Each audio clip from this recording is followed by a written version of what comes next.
First of all మహర్షి రాఘవ 100వసారి మా blood బ్యాంక్లో Chiranjeevi charitable trust ఆ బ్లడ్ బ్యాంక్లో రక్తం దానం ఇవ్వడం జరిగింది. అంటే ఇంతవరకు 50 సార్లు ఇచ్చిన వాళ్ళు 60 సార్లు ఇచ్చిన వాళ్ళు ఉన్నారు, కానీ ఒక వ్యక్తి 100 సార్లు రక్తదానం ఇవ్వటం అనేది ఇదే ప్రథమం. ఇలాంటి సందర్భంగా మా మహర్షి రాఘవని మనస్ఫూర్తిగా మా ఇంటికి ఆహ్వానించి నేను అభినందించడం నాకు ఎంతో సంతోషం కలిగిస్తుంది. సో నిజంగా చాలా గ్రేట్ రాఘవ. అంటే మేము బ్లడ్ బ్యాంక్ ఫస్ట్ టైం పెట్టినప్పుడు మురళీమోహన్ అన్నయ్య ఉన్నారు అక్కడ.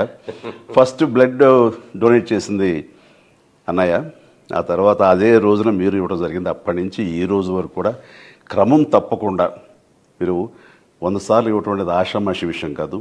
ఈ గెస్చర్ ఇది ఎంతోమందికి ఇన్స్పిరేషన్గా ఉండాలి, మరి ఎంతోమంది మోటివేట్ అవ్వాలి. అండ్ ఈ రోజున రక్తం కాపాడబడి ప్రాణాలు నిలబెట్టుకునే వాళ్ళు ఎంతోమంది ఉన్నారు. ఇలాంటి దాతలు ఇవ్వటం వల్లనే అది సాధ్యమైంది. Very happy. రైట్.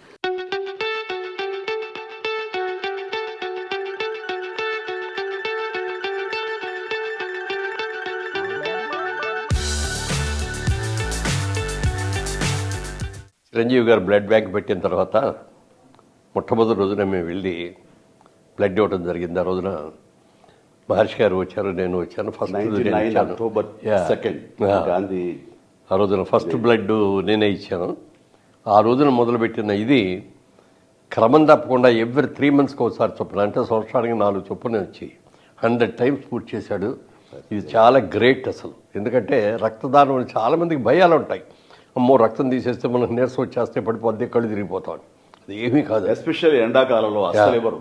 ఇది ఆల్మోస్ట్ ఏప్రిల్ అండ్ ఇంత హాట్ సమ్మర్లో తను ఇచ్చాడంటే అదన్నీ కూడా మూఢనమ్మకాలు అని మరొకసారి నిరూపించాడు.